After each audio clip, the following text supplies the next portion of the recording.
പറന്നു വരുന്നുണ്ട് പിറന്ന നാളിൻ്റെ കഥകൾ.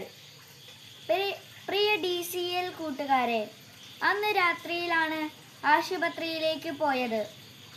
പ്രകാശത്തിൻ്റെ നിന്ന് തങ്കമണി വരെ പലരും ചേർന്ന് കാട്ടിൽ അമ്മയെ ചുമന്നു കൊണ്ടുപോയി. തങ്കമണിയിൽ നിന്നു കാൽവരി മൗണ്ടനിലേക്ക് ജീപ്പിലാണ് കൊണ്ടുപോകുന്നത്. അപ്പോഴുണ്ട് ഒരു പെരുമഴ. വഴി ഇന്നത്തെ പോലെയൊന്നുമല്ല, വെറും ചെമ്മണ്ണ് പാത. മഴ പൊഴിയുമ്പോൾ ചെളി കുഴഞ്ഞു മൺപാതയിലേക്ക് ജീപ്പ് കയറാം. കൂടെ വന്നവർ ജീപ്പിൽ നിന്നിറങ്ങി തള്ളും. അങ്ങനെ 2-3 കിലോമീറ്ററുകൾ പെരുമഴയത്തു വണ്ടിയിൽ തള്ളി ആണ് കാൽവരി മൗണ്ടനിലെത്തി ചേർന്നത്. അവിടെ നിന്ന് കട്ടപ്പന സെന്റ് ജോൺസ് മിഷൻ ആശുപത്രിയിലേക്ക് പറന്നു.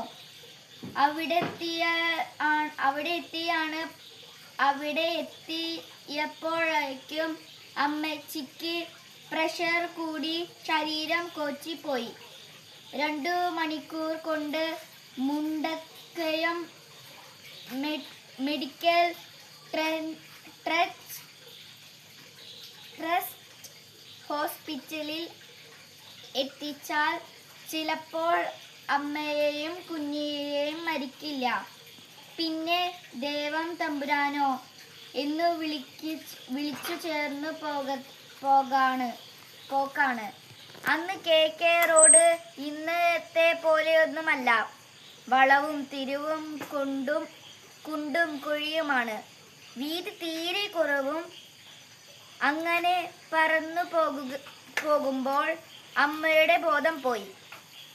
എല്ലാവരും ജീപ്പിലിരുന്ന് നിലവിളിച്ചു, കൊന്ത ചൊല്ലി പ്രാർത്ഥിച്ചു. ഒരു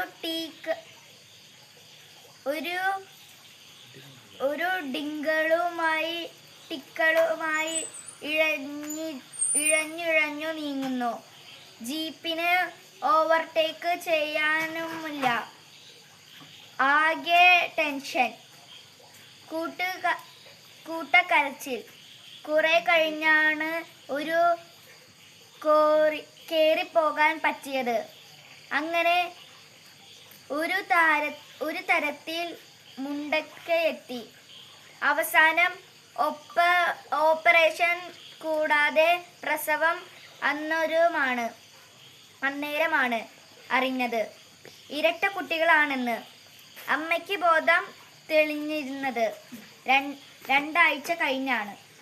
പ്രിയ കൂട്ടുകാരെ, ഇത്രയും വായിച്ചപ്പോൾ ഇതെന്ത് കഥയാണ്, ഇതാരുടെ കഥയാണ് എന്ന് നിങ്ങൾക്ക് തോന്നിയേക്കാം.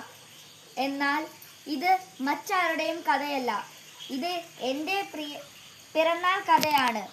ഓർമ്മ വെച്ച കാലം മുതൽ